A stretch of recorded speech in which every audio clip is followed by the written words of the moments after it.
Добър вечер, уважаеми зрители! Вие сте с прогнозата за политическото време в България.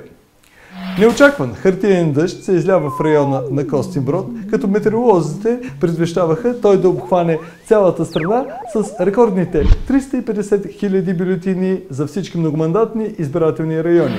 Необичайното метеорологично явление, разбира се, доста разкаля времевата обстановка в района на 42-то Народно събрание. 12 май, денят на изборното слънцестояние, доведе от своя страна до леки и до умерени червени ветрове. Те ще прераснат и ще се развият до огромен червен антициклон.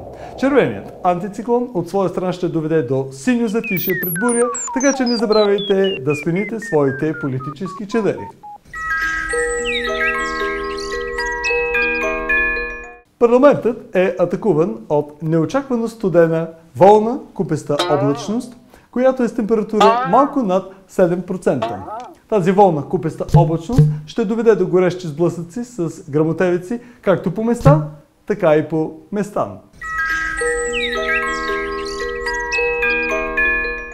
Торнадото Буда премина в антициклон на антициклона.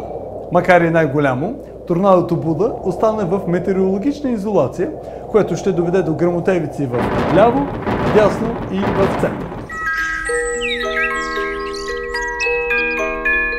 Времето в България можем да определим като каруца, теглена от орел, рак, щука и един куц скок.